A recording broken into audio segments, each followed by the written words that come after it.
Boa noite, vamos dar início à live desta noite, que é a live Itajaí está no caminho certo? Hoje com o vereador Nicolas Reis. Se você puder acompanhar, que você vai chegando aí na live, puder compartilhar com mais pessoas, eu agradeço. Não está aparecendo aqui minha live, deixa eu ver uma coisa aqui. Apareceu aqui já. Deixa eu compartilhar aqui no Facebook a minha live. Só um pouquinho. Deixa eu entrar aqui no Instagram. Enquanto você entra aqui na live, se você puder compartilhar com mais pessoas, clica no aviãozinho aqui, compartilha com mais pessoas, vai clicando no coraçãozinho para que mais pessoas possam estar com a gente nessa live dessa noite. Também estou com a live lá no Facebook, ao vivo, simultaneamente. Já vou liberar a live assim que eu encontrar aqui o meu Instagram liberado aqui. Hoje não está liberando aqui o meu Instagram. Deixa eu ver aqui o que aconteceu aqui. Agora deu aqui, peraí. Deu certo. Deixa eu liberar aqui no Facebook, só um pouquinho.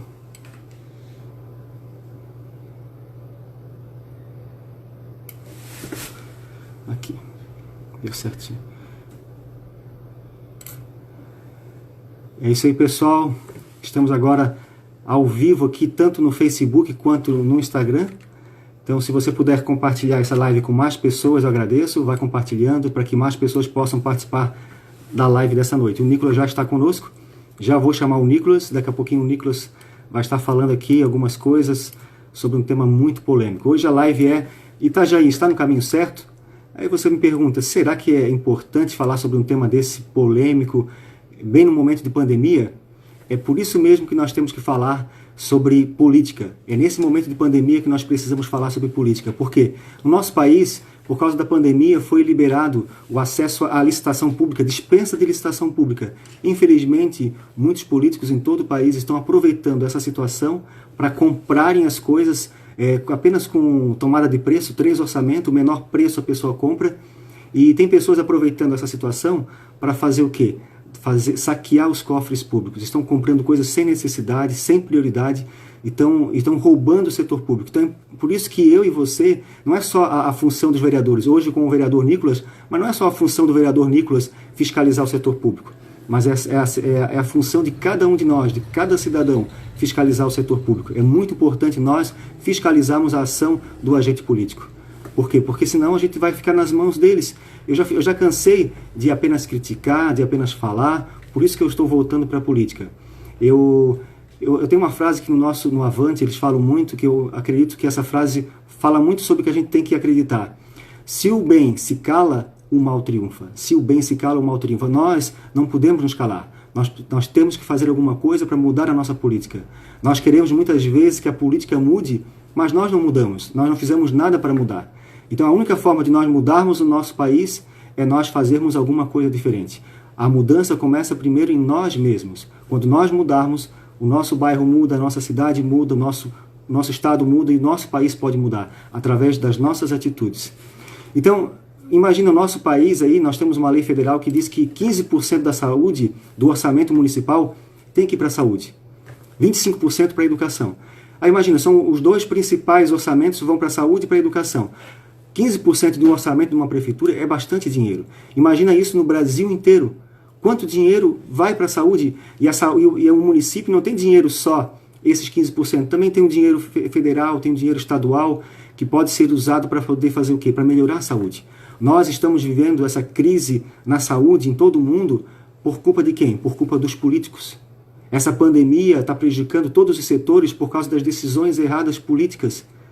Não de agora, só de agora, mas do passado também. Porque se esses políticos tivessem usado o dinheiro público da forma correta, hoje nós não teríamos o risco de ter um colapso na saúde. O Brasil é um dos países com mais de 200 milhões de habitantes, na verdade é o único país do mundo com mais de 200 milhões de habitantes que tem uma saúde pública completamente gratuita. A maior rede de sistema de saúde universal do mundo, gratuita, com acima de 200 milhões de habitantes, é o Brasil. Nós poderíamos ser exemplos e inspiração para todo mundo no combate, na prevenção à saúde, mas na verdade o nosso exemplo não foi de sucesso, foi de fracasso. Hoje nós somos o 2º país no mundo com mais casos de coronavírus, estamos, eu acho que o 4º ou 5º com mais mortes. Por quê? Porque não tomamos as atitudes certas lá atrás. Não é culpa agora do Bolsonaro. Muitos vão colocar a culpa no Bolsonaro. Não, ele agora assumiu agora. Como é que ele vai resolver um problema que já vem há muitos anos? Por isso que nós temos que cada vez mais as pessoas de bem tomarem a frente da política para fazer uma política honesta e sem corrupção. Então, Nicolas, vamos chamar o Nicolas aqui, né, que tá o Nicolas, além de vereador, deixa eu convidar ele aqui para. O Nicolas, além de vereador, é um grande amigo, a gente já se conhece há bastante tempo. Deixa o Nicolas entrar aí para nós conversarmos. Fala, Nicolas, tudo bem? E aí, Patrick, tudo certo, querido? Como é que tá? Tudo bem? Estava acompanhando aqui prazer. as primeiras palavras aí. É um prazer estar com você. Nós estamos também simultaneamente tanto no Facebook quanto no Instagram, junto aí. Depois vai ficar gravado lá no Facebook para poder o pessoal compartilhar também se quiser. E depois estar acompanhando toda a live, se não puder ficar até o final. Deixa eu apresentar o Nicolas. Todo mundo acho que dispensa comentários, o Nicolas, né? E o Nicolas, para mim, como eu falei, é mais do que um amigo, mais do que um vereador, é um amigo, porque a gente já se conhece desde 2004, né, Nicolas? Porque eu fui candidato a vereador em Itajaí junto com o Nicolas.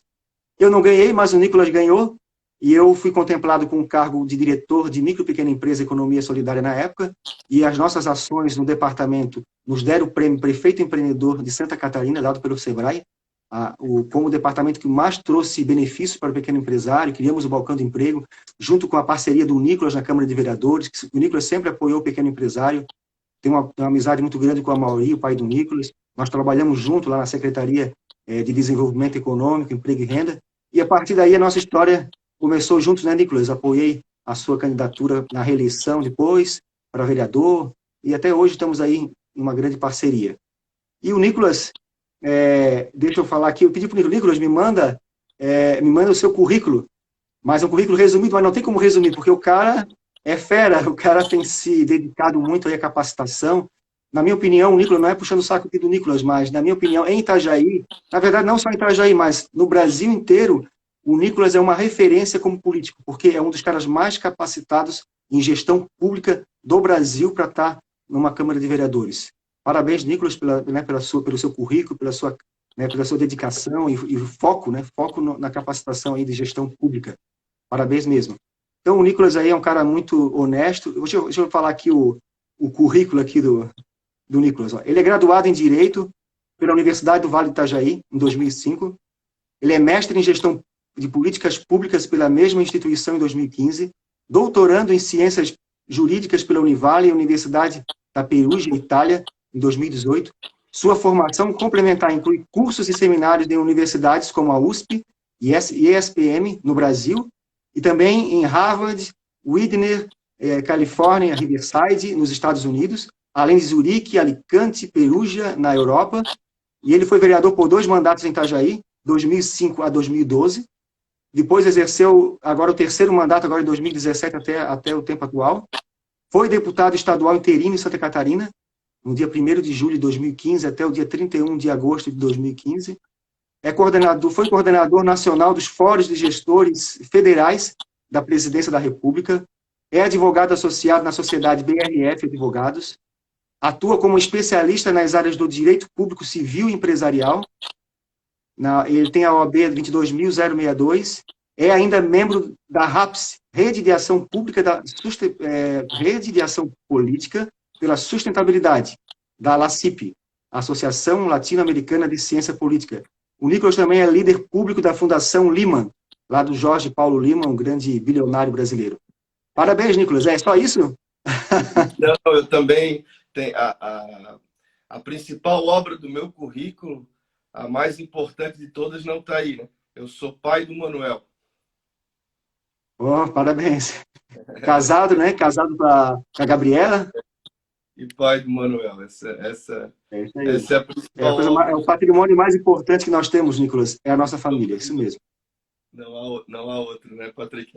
Meu amigo, um prazer enorme estar contigo. Que legal a gente poder estar aqui debatendo juntos os assuntos da cidade. Eu quero devolver a você os elogios que tu me fez, porque eu também fui testemunha do teu empenho, tanto enquanto gestor público na Secretaria de Desenvolvimento Econômico, um momento em que Itajaí teve um grande salto de qualidade exatamente na relação do público com o privado, Isso tem consequências positivas na nossa região até hoje.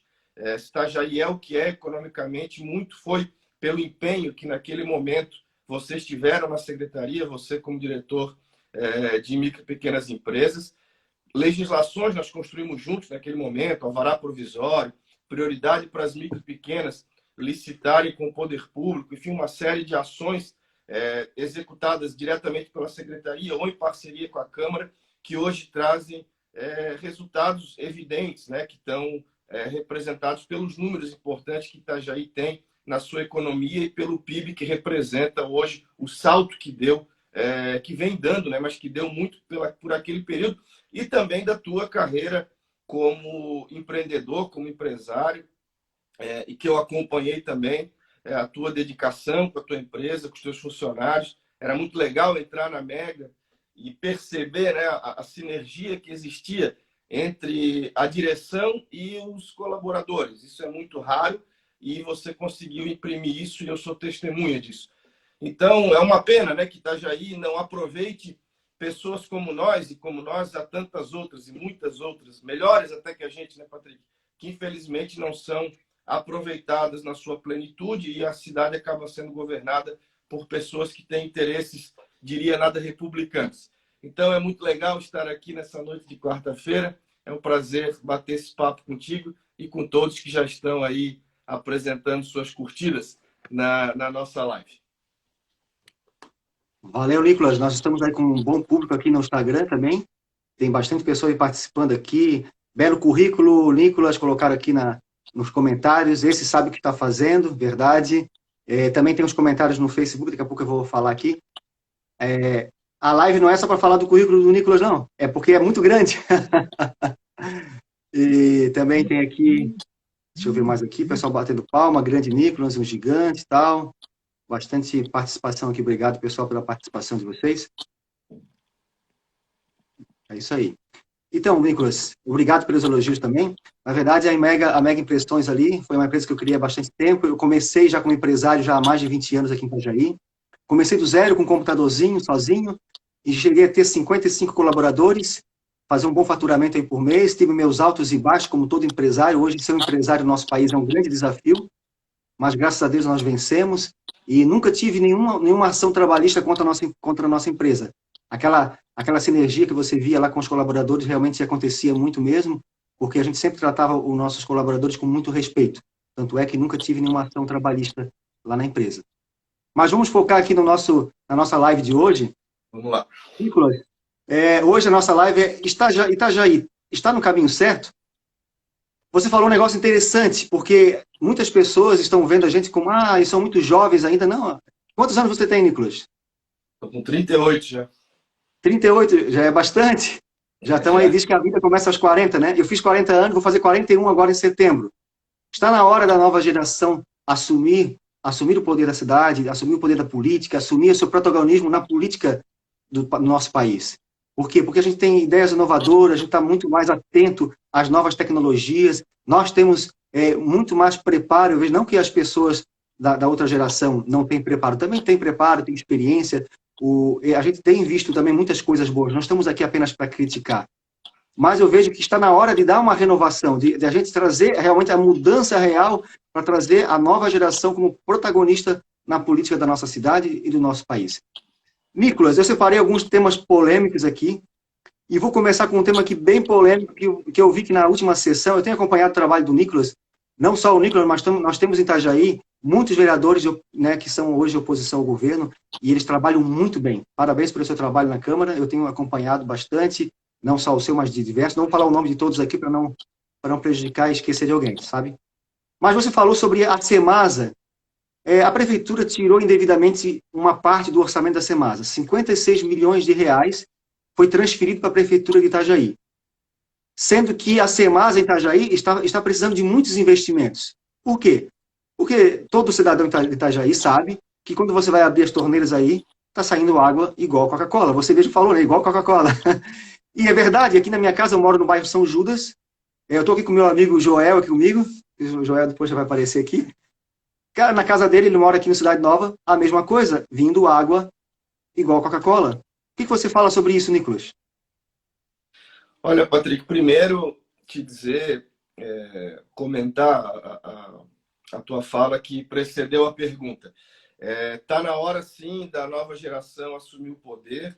Eu acho até que já passou da hora. Eu fui candidato a prefeito com 30 anos e tinha uma coisa que me motivava naquela campanha em 2012, que era se eu conseguisse alcançar, eu pensava isso durante a campanha, se eu conseguir alcançar esse objetivo agora, eu vou conseguir fazer um grande governo, porque eu não tinha amarras, eu não tinha partidos políticos, eu não tinha uma trajetória de vida pública que me amarrasse com ninguém, então era a chance de fazer a diferença. Hoje eu acho que eu já fiquei até velho para esse processo, não do ponto de vista da idade, mas do ponto de vista de anos de vida pública. Eu estou tentando focar e levar a minha vida para outros caminhos, embora, lógico, a política sempre estará presente. Mas eu aposto em novas figuras, aposto em ti, aposto no Rubens Angioletti, aposto no Robson Coelho. São pessoas que, na minha opinião, estão na idade certa e super preparados para tocar um desafio como é o desafio de gerir a cidade de Itajaí e com muito melhor condições do que essa geração que vem se sucedendo no poder. Sem qualquer demérito a eles, do ponto de vista geracional, nós temos, inclusive, que aproveitá-los no sentido de que eles têm muito a contribuir com uma gestão pública, mas é preciso implementar a marca da inovação, a marca do dinamismo, da austeridade, da eficiência, e essas marcas são muito próprias de quem está mais ou menos na nossa faixa de idade para baixo, não para cima. Então, eu queria fazer esse comentário porque me parece que tens toda a razão. E a pergunta do Semasa, em alguma medida, vem ao encontro dessa tua afirmação inicial. Porque é preciso tocar no aspecto técnico do Semasa. O Semasa é uma autarquia. O que é uma autarquia? A autarquia é um negocinho, é um instituto jurídico previsto na Constituição Federal que nada mais é do que um órgão de governo, porém, diferente de uma secretaria, diferente de um ministério, é um órgão que tem autonomia administrativa e financeira. Então, por mais que o prefeito tenha gestão ou alguma gestão sobre a nomeação, por exemplo, dos cargos em comissão, ele não tem gestão sobre o orçamento, sobre como gerir o dinheiro. Aquilo ali é próprio de quem está diretor superintendente, da gestão da própria autarquia. Então, essa autarquia foi criada por uma lei de 2003 e o Semasa tem que cuidar, por lei, de água e saneamento. Então, quando ele cobra uma tarifa da gente, e essa tarifa não é barata e está cada vez mais cara, inclusive, ele cobra por água e saneamento. Nada mais. Absolutamente nada mais. E por lei também, isso está no Código Tributário Nacional, tarifa tem que ser revertida necessariamente para aquela atividade pela qual ela foi paga. É como uma tarifa de ônibus. Você paga se você anda com ônibus, senão você não paga. E você paga para andar de ônibus, você não paga para outra finalidade. Por que eu estou dizendo isso? Porque quando o prefeito, de maneira velha, né, porque isso é lado velho da política, ele vai aos cofres do Semasa, tira 56 milhões e coloca no custeio da prefeitura para pagar salário, para pagar manutenção, essa máquina inchada que ele criou e não conseguiu diminuir, portanto, é evidente, é uma bola de neve, só cresce, só cresce. Ele tirou esse dinheiro, ele tirou dinheiro da água e tirou dinheiro do saneamento de maneira ilegal. Por isso que nós fomos à justiça, eu e os vereadores de oposição, que tu citou, também não vou citar para não ser injusto e de repente esquecer de alguém, mas nós fomos à justiça e conseguimos uma decisão em primeiro grau, uma sentença dizendo que o prefeito é obrigado a devolver esse dinheiro. Porque, Patrick, isso é inédito, nunca aconteceu. Prefeito nenhum fez isso, né? Nem ele, quando foi prefeito anteriormente, teve essa coragem e teve nesse momento. Então, ele foi lá, tirou 56 milhões, jogou no custeio e a justiça já disse que é ilegal. Eles recorreram e agora o tribunal é que vai dizer se devolve, se não devolve. A gente tem expectativa de que vai dizer que devolve. Para finalizar, mais ou menos 10% da cidade só tem saneamento, tem esgoto tratado. Ou seja, a cada 10 pessoas em Itajaí, a cada 10 famílias, uma apenas tem esgoto tratado, 9 não tem. E a nossa água, tu já colocou, ela vem com cor de café, com cor de chocolate, de Coca-Cola, uma conta alta. A gente sabe que isso é um problema que não é exclusivo desse governo, ele vem acontecendo há muito tempo, mas nós temos um superávit, o Semasa vem atingindo superávit, e esse superávit deveria estar sendo reinvestido exatamente na melhoria da tubulação, na melhoria do processamento da água, na construção de uma infraestrutura de saneamento básico decente para nos igualar a municípios, inclusive vizinhos, Balneário Camboriú, por exemplo, que é uma referência, e nós estamos ficando para trás por conta de uma administração que é ineficiente. Então, esse tema está na justiça. A justiça no Brasil, infelizmente, é lenta, mas nós temos muita expectativa positiva de que nós possamos ter um resultado satisfatório em breve, esse dinheiro retornar ao Semasa e ao contribuinte através de obras de água e esgoto. É isso aí, Nicolas. Vamos torcer para que isso realmente aconteça. Na minha opinião, você tem toda a razão. Nós temos que, na verdade, o prefeito precisa administrar melhor e gerenciar melhor o dinheiro público da prefeitura. Nós não podemos sofrer a consequência da má gestão na Semasa, porque daí a Semasa não é bem gerida porque falta recurso, sendo que ela tem um superávit que possa ser usado o dinheiro para fazer o que ela precisa fazer, e a prefeitura vai tapando o buraco errado com dinheiro que não é dela. Então, realmente, isso é muito injusto com a Semasa e com a nossa cidade, porque se não tem dinheiro na prefeitura, então tem que fazer uma reforma administrativa, tem que resolver de outras maneiras, e não penalizar a Semasa por causa disso. Nós estamos sendo penalizados por causa disso. O cidadão de Itajaí está sendo penalizado por causa disso. Nicolas, eu quero agradecer também aqui, ó. Tem o Eliezer Zimmermann, deu boa noite, estamos na área. Tem aqui a Roberta, quem sabe, sabe. O Nereu Costa disse mudança já. O Carlos colocou aqui, parabéns, sou fã de vocês. Tem mais aqui, Marilda, boa noite. O Marlon perguntou sobre a mobilidade da gestão. Deixa eu ver mais aqui. Roberta falou, quem já tinha falado. O Bira falou, grande homem de Deus, Patrick Dauer. O Kleber falou, parabéns, vereador, parabéns, Patrick. Aqui o Afonso Dauer falou, Itajaí precisa de homens como vocês, que ajudam o itajaiense. Agradecer aqui o Joel, perfeito, Patrick, é isso aí. O Paulo deu joinha, o Bafo deu joinha. Uma galera aqui, o Haroldo colocou show, admiração pelo bom trabalho de ambos e pela garra. Também tem comentários aqui no Facebook. Abraço meus futuros prefeitos, do Adir Barbosa, o Arsônio Inácio, Nicolas Vice de Ana Carolina, aí também, ou o Nicolas Vice do Patrick Dauer, né? Por que não? Né, Nicolas? Claro. Humberto Rosa falou, parabéns, meu amigo e companheiro de partido, Nicolas, abraço do Humberto. O Jefferson Santarém deu palminhas aqui em um sinal de amém. O Nereu Costa colocou aqui 2 gigantes. Obrigado, Nereu. Deus abençoe. Então, Nicolas, mais um assunto polêmico aqui para você. Vamos lá. Está preparado, Nicolas? Sempre. O que você acha sobre a empresa de transporte público que assumiu o serviço que, na opinião de muitos cidadãos, ficou pior do que o anterior? E até o momento não passou por licitação pública. Eu acho que na opinião de todo cidadão, né? Eu não conheço alguém, a não ser quem seja empregado do Volney, que possa defender a qualidade do serviço público de transporte. É preciso fazer um histórico, tá, Patrick? É super rápido, mas eu tenho que resgatar um pedacinho da história. Primeiro, fazer o registro de que o problema, a crise do transporte coletivo não é uma crise só de Itajaí. É preciso fazer essa justiça. Outros municípios do país, municípios com características semelhantes à nossa, têm problemas no seu transporte coletivo.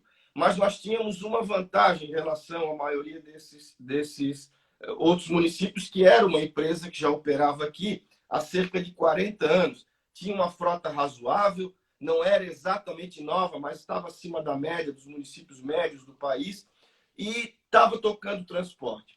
Quando o atual prefeito foi eleito, eu fui eleito junto ao vereador, essa empresa, no processo de transição, nos chamou a todos, inclusive imprensa, tudo, para ser pública a reunião, e nós fomos numa reunião lá no SESI, onde eles disseram o seguinte, apresentaram a planilha e disseram, olha, nós não estamos dando conta, nós vamos precisar, para manter o serviço do jeito que está, com essa quantidade de ônibus, com essa quantidade de linhas, de R$150 mil por mês de subsídio do município, senão a gente não vai conseguir tocar.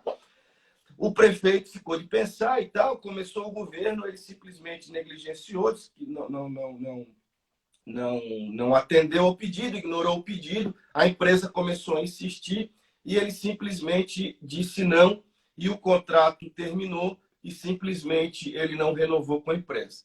Pois bem, naquele momento existia uma dúvida, né? Esse subsídio vale a pena, não vale a pena pagar, enfim. O que ocorre? Ele primeiro fez um bem bolado esquisito lá, teve até empresa de vereador no meio, botou ônibus aleatório, van, não sei o quê, fez uma confusão, mesmo sabendo previamente, porque ele que foi o responsável pelo cancelamento do contrato, mas ele fez um populismo, né? Um proselitismo, e disse, estou aqui resolvendo emergencialmente, e na sequência ele chamou essa empresa, me parece que do estado do Paraná. A coisa já começou muito esquisita, porque fomos descobrir, o CNPJ dela foi registrado na casa do pai de um secretário municipal de Itajaí, então já começou assim. E na sequência, Patrick, ele começou a fazer uma coisa super esquisita, tanto sobre o aspecto da moralidade, quanto do aspecto legal, que foi dar um reequilíbrio financeiro para essa empresa. Quando você fala de subsídio, você está dizendo o seguinte, olha, eu vou subsidiar a passagem. Se eu vou cobrar R$ 4 do cidadão para entrar no ônibus, mas o custo da empresa está sendo 5, nós vamos subsidiar esse custo. O reequilíbrio não, o reequilíbrio é outra coisa. O reequilíbrio é o seguinte, a empresa dá uma planilha e diz assim, olha, eu tenho um custo de, sei lá, vou chutar, né, R$ 1 milhão por mês, mas eu estou tendo um prejuízo de 500 mil. A prefeitura vai lá e paga o prejuízo. Então, o que está acontecendo? Além da ilegalidade dele estar renovando esse contrato por além de 180 dias, para muito além de 180 dias, quando a lei de licitações fala que o máximo do contrato emergencial é 180 dias, ele está inovando na ilegalidade e na imoralidade, porque ele está pagando o reequilíbrio, o que não estimula a empresa a melhorar o serviço. Porque, vamos lá, se eu e tu somos o dono da empresa, a gente vai lá, bota um ônibus velho, não bota a linha, não faz investimento nenhum em infraestrutura, em funcionário, em coisa nenhuma. A gente chega no final do mês e diz, prefeito, eu tive um prejuízo de 700 mil. A prefeitura vai lá e banca nosso prejuízo. É o melhor contrato que eu já vi na minha vida. Eu nunca vi uma coisa tão vantajosa para o empresário. Fácil de ganhar dinheiro. Então, tem um cheiro muito ruim de sacanagem, de ilegalidade, de esquisitice mesmo no processo de contratação e recontratação dessa empresa ao longo desses últimos meses. Então, o que eu penso? A minha resposta é que o prefeito, além de estar cometendo uma ilegalidade, isso está sendo discutido através de uma CPI na Câmara, está no Ministério Público, ou seja, isso está debatido no campo do controle da administração pública, mas, além disso, falta uma política de mobilidade, ele não apresentou um estudo, ele não apresentou um projeto, e se a gente quer retomar, fazer com que as pessoas voltem a utilizar o transporte coletivo, nós precisamos de uma política. Essa política não foi apresentada desde o dia 1º de janeiro de 2017, quando ele assumiu, e, infelizmente, a gente vive essa realidade nefasta. Ô, Nicolas, o setor público em Itajaí, referente a essa área do transporte público, não deu nenhuma flexibilidade para outra empresa, sendo que nós tínhamos muito mais vantagem com a outra empresa do que com essa nova empresa. Então, a gente não trocamos os 6 por meia dúzia, nós trocamos os 6 por 4, por 3. Então, nós pioramos a situação do município.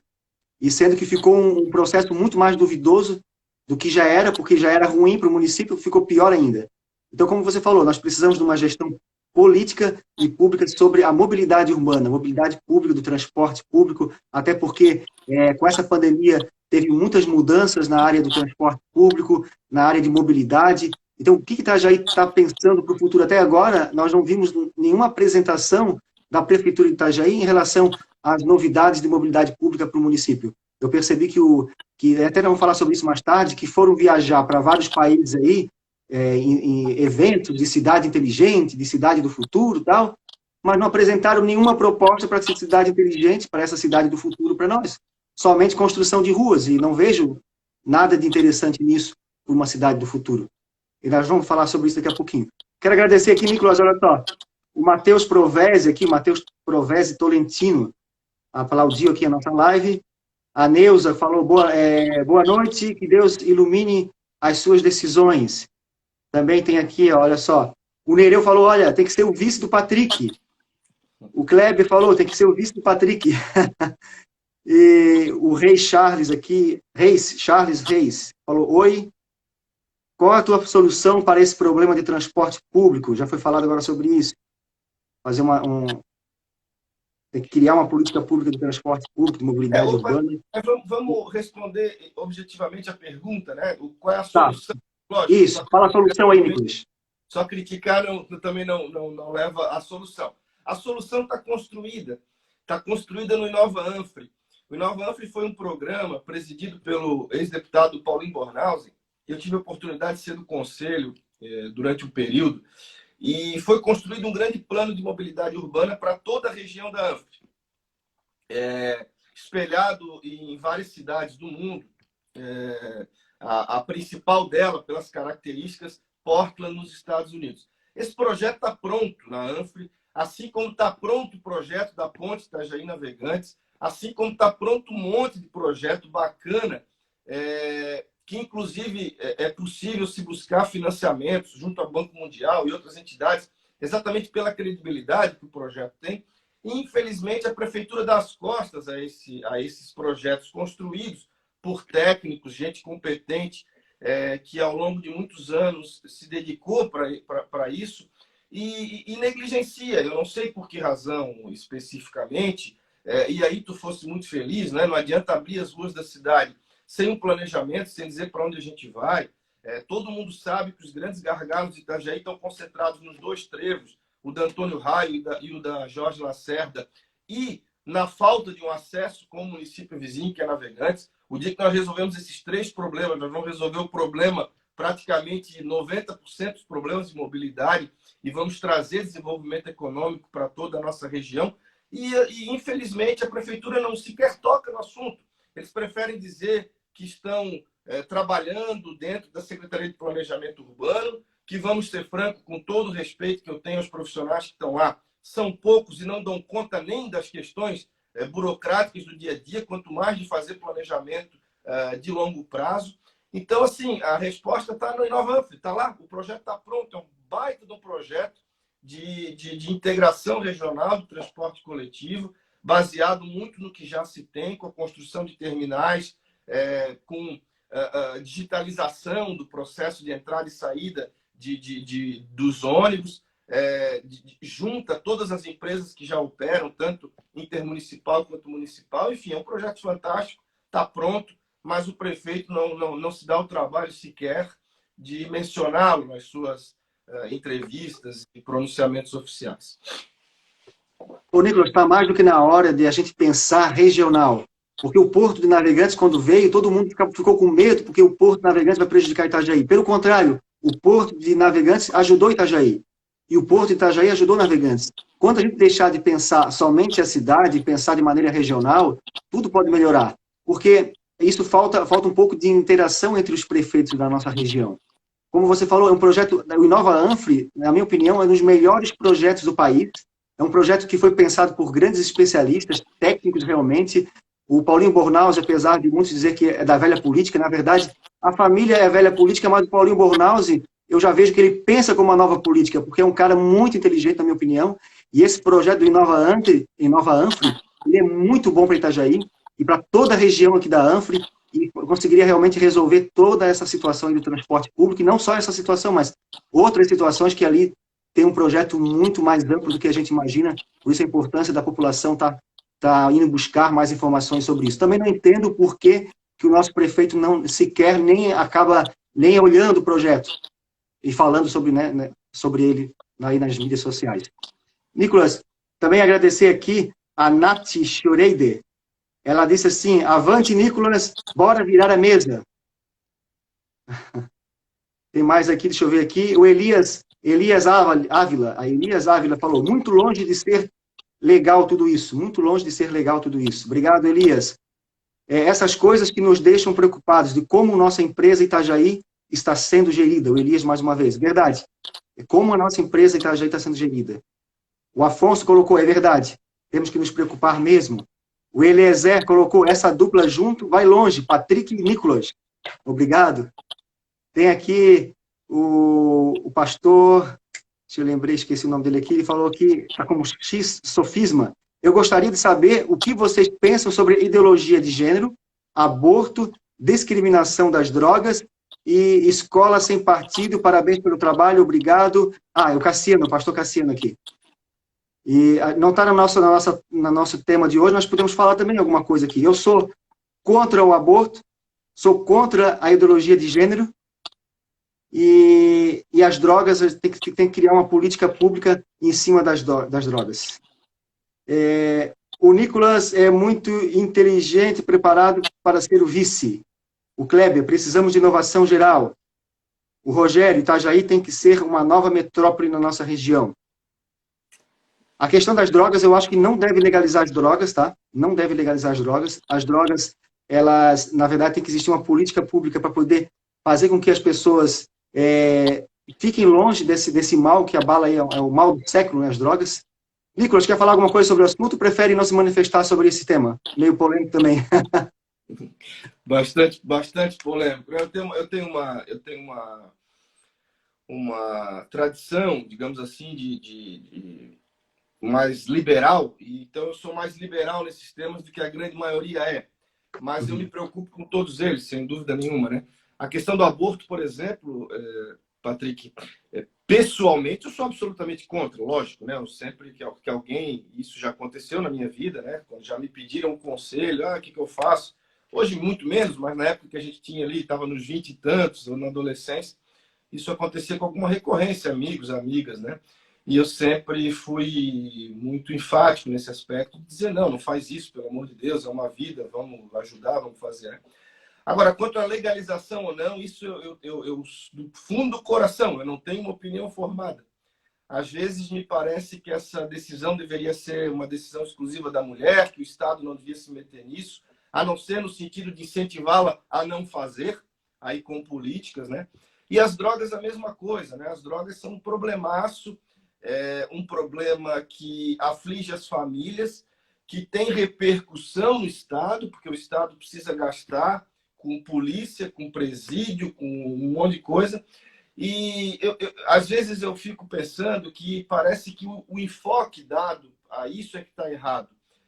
Quando o enfoque deveria ser exatamente o da recuperação, ou seja, de tratar como um problema de saúde pública, não dizendo que tem que legalizar, não, mas partindo do pressuposto de que se o cara está usando, se ele está numa fase ruim, né, tipo assim, indo para baixo mesmo, isso tem implicações, ou tem causas muito afetas, às vezes, a depressão, um problema que ele está tendo em casa, isso tem várias causas, né? Tu vê que o alcoolismo, e o álcool é legalizado, o alcoolismo é um problema tão grave quanto a cocaína, quanto a qualquer outra droga pesada, né? E eu falo isso, eu tive 3 tios muito queridos mesmo, que eu amo até hoje, que a gente perdeu para o alcoolismo. Então, isso é uma coisa muito presente na minha vida. E o que eu quero dizer? Que a gente acaba deixando isso para as igrejas. Hoje, quem cuida do alcoólatra, do drogado, são as igrejas. O Estado simplesmente lava a mão em relação a isso, a não ser com os CAPS AD, que fazem um trabalho razoável de desintoxicação e tal, mas que não atuam no problema, que é trazer o cara, botar ele no ombro e dizer, velho, o que está acontecendo? Como é que a gente pode te ajudar para sair disso? Isso sobrou para as igrejas. Então, o que eu acho, assim, a convicção que eu tenho, e que me parece que a minha tradição liberal não conflita com a dos mais conservadores, é que o Estado precisa estar presente em ambos os temas, né? Precisa estar mais presente na questão do aborto, precisa estar mais presente na questão das drogas, sobretudo para dar apoio emocional para essas pessoas, né? Para que o aborto se minimize ao máximo, que a gente, de repente, consiga, como sonho, chegar a zero, e que o problema das drogas também seja minimizado e as pessoas parem de morrer e de matar por essa coisa tão nefasta e que é um fenômeno, infelizmente, da nossa sociedade contemporânea. Isso aí, Nicolas, tem que saber como resolver o problema de uma maneira que você encontre a raiz do problema, porque as pessoas estão tentando resolver de uma maneira paliativa, remediando a situação e não estão encontrando a raiz do problema.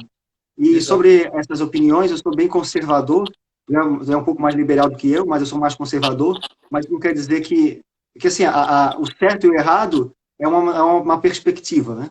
A gente tem que acabar tentando buscar as opiniões de todos os lados para tentar encontrar o que é mais certo fazer. Mas, de qualquer forma, a minha opinião já é mais conservadora. Nicolas, também tem aqui o Ricardo Lamin, colocou assim, o que vocês acreditam que poderia ser feito nesse momento para diminuir os impactos econômicos para as micro e pequenas empresas? Que pergunta difícil e desafiadora, né? O Nicolas, antes aqui, teve o Bafo colocou assim, ó, não confundir legalizar com discriminação. Claro, Também sobre a parte ali das drogas, eu acredito que ele deve estar falando do Bafo aqui, né? sim, sem dúvida. E vamos voltando ali, então, sobre as micro e pequenas empresas, uma solução, Nicolas, que na sua opinião, nós deveríamos trazer para a cidade aí. Olha, a primeira coisa que, na minha opinião, o prefeito tem que fazer é aproveitar esse momento e fazer uma grande reforma administrativa no governo. Ele precisa fazer sobrar dinheiro. Eu estava, antes de vir para essa live, Patrick, eu fiz questão de ir no portal da transparência para ver como é que estão os números. E nós arrecadamos até agora, Itajaí, de 1º de janeiro a hoje, dia 3 de junho, Itajaí arrecadou 648 milhões de reais, contra 656 do mesmo período do ano passado. Isso significa que nós já temos uma queda de arrecadação em número absoluto, sem contar inflação, de 6 mais 2, 8 milhões de reais. Isso é importante, isso não pode ser ignorado. E isso é exatamente o reflexo de que as empresas de Itajaí, tanto serviços, comércio, indústria, pequenas, grandes e médias, já estão tendo dificuldade, porque estão pagando menos imposto. Né? A nossa receita é uma receita que vem de imposto. Mesmo as transferências estaduais e da União, elas têm a ver com o volume de impostos que são arrecadados aqui em Itajaí. Então, a primeira coisa que o prefeito precisa fazer é isso. Nós propusemos, eu fui o único vereador que cortei o meu salário durante essa pandemia em 20%, e eu fiz exatamente porque nós propusemos, eu e alguns colegas da oposição, um projeto para cortar 20% de todos os salários do prefeito, vice-prefeito, secretários e diretores e da Câmara, vereadores e secretários. Com isso, nós economizaríamos cerca de 3 milhões. Veja que esses 3 milhões que nós economizaríamos não cobriria o rombo dos 8, mas diminuiria para pelo menos 5. E esse corte podia ser mais profundo, podia ser de 30%, 40%. O prefeito precisa fazer isso. O prefeito precisa renegociar os grandes contratos. Tem grandes contratos na prefeitura que podem ser renegociados, porque essas empresas que fazem manutenção, que fazem obras de infraestrutura, enfim, sobretudo manutenção, elas tiveram também redução nos seus custos com energia elétrica, com uma série de coisas, demitiram gente ou entraram no programa do governo federal de redução de salários, da MP e tal. Ou seja, é possível fazer renegociações e, sobretudo, aproveitar o momento e enxugar essa máquina, reduzir mesmo o número de secretarias, enfim. Se ele fizesse isso, ele conseguiria fazer sobrar dinheiro e, por exemplo, oferecer um crédito para as micro e pequenas empresas. Veja que, ao contrário disso, o prefeito fez eco com o governador do estado para botar um hospital de campanha no centro de eventos ali na Marejada. Eu fui o primeiro a me levantar contra, fui bravo para as redes sociais, porque a minha preocupação era uma só, as micro e pequenas empresas. Porque a hora que a pandemia estivesse passando, nós íamos ter um hospital na frente de hotel, de restaurante, enfim, do equipamento de turismo que é toda aquela região, Marinha, etc. E as pessoas não iam entrar num restaurante onde na frente tem um doente do Covid. Quando a gente tem um local adequado, que é o Hospital Marieta, com condições de abrigar todos aqueles leitos, ou seja, não era contra os leitos, era a favor da retomada econômica. Então, nesse momento, eu penso que o governo federal está fazendo, finalmente, isso demorou, mas está acontecendo, vai ter microcrédito, isso foi anunciado ontem, hoje, e é importante, mas o município podia fazer isso também.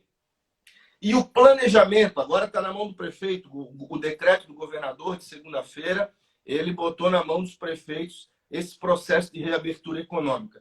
O prefeito precisa fazer isso necessariamente.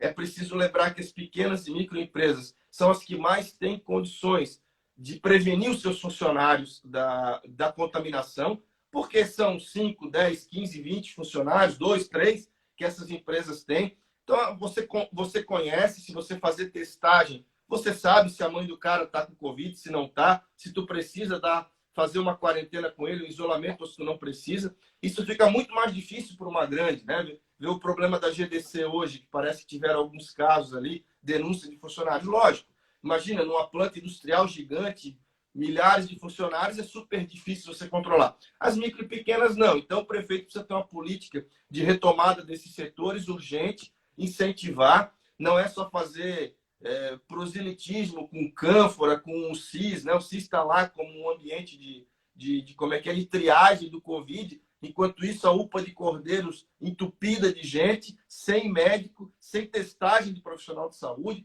Ou seja, a gestão de todo esse processo, seja sob o ponto de vista sanitário, seja sob o ponto de vista econômico, está completamente equivocado. Eu falei demais, mas pontualmente, microcrédito e reabertura com planejamento. Eu acho que essas são as duas questões que estão na mão do prefeito e ele precisa fazer. Isso tem que vir junto com austeridade, com corte nos salários. Nós temos que cortar na carne o político. Sabe? As pessoas estão sendo desempregadas, estão tendo corte de salário na iniciativa privada e o político, o cargo comissionado, está fingindo que não está vendo. E isso, evidentemente, tem impactos significativos. O Nicolas, toda a razão. Nicolas, parabéns aí pelo seu comentário. Na minha opinião também, a Prefeitura de Itajaí hoje, ela quer mais do que só está querendo cobrar os que estão inadimplentes, e se o cara está inadimplente é porque realmente estamos passando por uma crise muito difícil. Qual é o empresário hoje que não está com dificuldade financeira? A grande maioria. Poucos, principalmente o micro e pequeno empresário, não tinha reserva. E a gente vê hoje que a Prefeitura está mais para te cobrar, para te ficar mais em cima de você. Nunca vai te levar alguma alternativa, alguma solução, nunca ninguém veio oferecer nenhuma ajuda.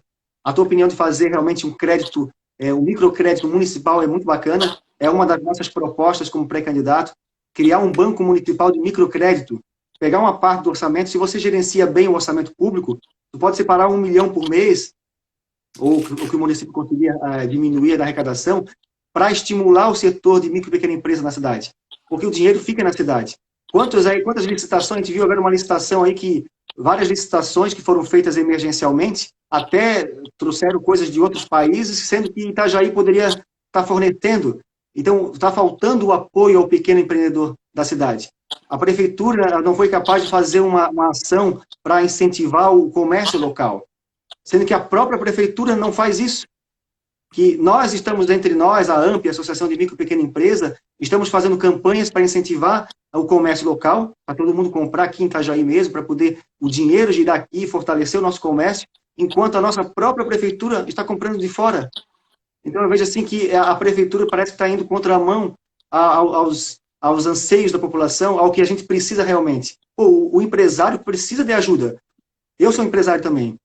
É um momento muito delicado para todos nós. Nós precisamos de ajuda. E nós temos que levar solução e não prejudicar ainda mais esse setor tão prejudicado. Porque é fácil chegar, fecha a tua empresa. Mas quem é que vai pagar o teu boleto? Quem é que vai pagar os teus funcionários? Mandar fechar é muito fácil. Mas quero ver você estar na pele do empresário que tem que pagar as contas. Porque as contas não param de chegar.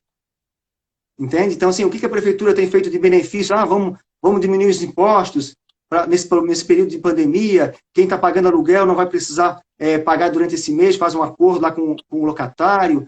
Vamos ajudar aqueles que, de repente, têm uma despesa adicional. Então, tem como criar várias soluções para poder, de repente, dar uma amenizada nessa situação tão difícil aí dos pequenos empresários. Nicolas, como passou rápido, temos 9 minutos, vamos para outro assunto aqui. Você é a favor do município gastar 5 milhões em uma praça pública, sendo que nós temos outros problemas mais importantes?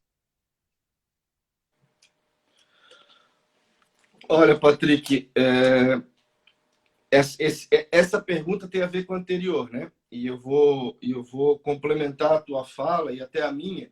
Veja que nós fizemos um projeto de lei para prorrogar o vencimento do ISS, que é um imposto municipal que o prestador de serviço paga, muitos comerciantes também, e o município não votou, a base não votou.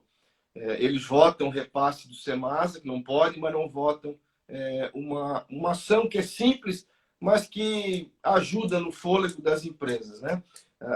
É menos uma despesa para eles pagar, é mais um funcionário, às vezes, que você consegue manter empregado. Ao mesmo tempo, o prefeito foi lá e demitiu 200 e tantos contratados temporários, os chamados ACTs. Ora, se é hora da prefeitura demitir gente, porque quando você demite um funcionário desse, você faz com que ele não compre na padaria, não compre no mercadinho, não vá no cabeleireiro, e você gera uma cadeia de decadência no comércio local. Então, são várias questõezinhas, né? A prefeitura, por exemplo, simplesmente não pagou mais os contratos da compra das vagas de creche das escolinhas privadas. Mesma coisa, ora se é hora. Aí, nos grandes contratos, eles não atacam, mas o contrato com uma pequena empresa que emprega lá 5, 6 professores ou professoras atendentes, aí eles não renovam. O que aconteceu? Essas empresas demitiram esses professores. Demitindo esses professores não têm como gastar no comércio local. Então, a gestão econômica está completamente equivocada. E aí vem a grande questão, a questão, na minha opinião, central desse processo, que é o empréstimo do Fomplata. O prefeito pegou 62 milhões de dólares do Fomplata. Desses 62 milhões de dólares, 17 milhões de dólares é juros e encargo dessa dívida. Então, o que vai vir para investimento mesmo é 40 e tantos milhões. O dólar hoje desceu a 5, então nós estamos falando de 300 milhões de reais. Tu sabe quanto que custa para fazer a ponte Itajaí Navegantes no projeto de Nova Ânfrica, que é grandona, passa navio por baixo, tudo? 148 milhões, metade desse valor. Então, assim, para fazer uma obra estrutural, ele não pega empréstimo. Mas para fazer uma obra como a obra da Matriz, que é essa que tu citou, mas nós poderíamos citar tantas outras obras que até podem ser importantes, mas elas poderiam ficar para depois. Aí o prefeito pega esse dinheiro e paga com juros e juros altos. Então, a primeira coisa é essa. Ele precisava... aconteceu a pandemia, ele precisava imediatamente ter suspendido esse contrato de financiamento com o Fomplata, porque nós já pagamos esse ano, o Rubens Angioletti me corrija se eu estou equivocado, mas se eu não me engano já foram 4 milhões de reais só de juros e encargos da dívida, e lá em outubro tem mais um vencimento grandão desse. Então, assim, beleza, a Matriz vai ficar bonita, todo mundo quer ver a cidade bonita, mas há outras prioridades, sobretudo nesse momento difícil que a gente passa. Então, a suspensão do contrato do Fomplata era uma ação que nós esperávamos dele se ele tivesse algum compromisso com a retomada econômica do município. Não tem. A prefeitura continua inchada, ele vai continuar pagando juros, vai continuar tirando dinheiro do Semasa. Com isso, ele vai aumentar a nossa tarifa de água, ele vai continuar promovendo desemprego e automaticamente atrasando o desenvolvimento da cidade. Patrick, vamos pro próximo. Não, eu digo como é que chama? O motivo da nossa live, né? O que eu acho é que Itajaí vai para frente por uma razão, pelo seu povo. Nós somos empreendedores, a gente está no lugar certo geograficamente, nós tivemos bons governos e algumas gestões importantes no passado que nos colocaram nesse momento aqui, mas nós vamos avançar apesar do governo, não é por causa dele, não. É verdade, Nicolas. Nicolas, sobre a praça ali, rapidinho complementando, eu vejo assim, nós já tínhamos uma praça bonita, não tinha necessidade de gastar 5 milhões de uma praça, quase 4 milhões e meio, é muito dinheiro para uma praça. Na minha opinião, nós tínhamos outras prioridades, sendo que hoje você vê mendigos aí na rua, bastante, né, se você vê aí como aumentou a quantidade de pessoas pedindo aí na rua, você primeiro tem que resolver o problema dos pedintes, dos mendigos, para depois fazer uma praça, porque a praça, geralmente, ela acumula mendigo. Se você não tomar cuidado com essas pessoas que estão aí nesse período de emergência financeira. Então, quantas coisas você poderia fazer que são mais emergenciais, o déficit de casas aí populares, quantos anos faz que Itajaí não faz uma casa popular, quantas pessoas aí não têm moradia na cidade que poderia estar investindo na construção civil, estimulando essa área na cidade de Itajaí também. Sobre o investimento lá em dólar que o município pegou, para mim foi um absurdo. Bastaria, porque se Itajaí tem um orçamento de mais de 1 bilhão de reais por ano, o orçamento estava previsto para 1 bilhão e 800 milhões esse ano. O ano passado foi 1 bilhão e meio de reais. Pô, é muito dinheiro. Se você sabe gerenciar bem esse recurso, vai sobrar. Mas o problema, como você falou, Nicolas, a nossa máquina pública está muito inchada, tem muitos cargos políticos comissionados sem necessidade, você poderia fazer uma grande enxugar bastante a máquina pública, diminuir esses cargos comissionados. Nós temos aí tantos efetivos dentro da prefeitura que são super competentes, que você poderia usá-los na prefeitura e diminuir esse custo, porque a máquina pública hoje está com um custo muito alto. Olha quanto de aluguéis a gente paga, sendo que a gente tem patrimônio aí que pode fazer parceria público-privada com construtoras para construir prédios próprios, em parceria com essas construtoras, gerar mais mão de obra, gerar mais renda no município, não pagar tantos aluguéis e sobrar esse dinheiro para investir dentro do município. Na minha opinião, esse dinheiro do empréstimo é muito mais viável você construir uma ponte entre Itajaí e Navegantes do que você fazer novas ruas na cidade, sendo que sem um planejamento adequado. Então, tem muitas decisões aí precipitadas, erradas, e como você falou, era muito mais sensato eles ter fechado, eles tinham a possibilidade agora de quebrar esse contrato por causa da pandemia, nada mais justo, porque o dólar foi nas alturas, mas não, o município está pagando cada vez mais por essas decisões erradas aí da gestão pública de Itajaí. A tua pergunta é a resposta, né? Exato, porque por que eu falo da ponte das Navegantes? Porque as pessoas nem gostam que a gente fale disso, porque acham que é uma coisa utópica, e não é. É super possível. O mundo inteiro faz isso, por que a gente não pode fazer? E é como eu digo, se tem dinheiro, se tem o dobro desse dinheiro para fazer intervenção viária no centro da cidade, para deixar a praça mais bonitinha, por que não investe metade dele? Porque daí vale a pena pagar juros.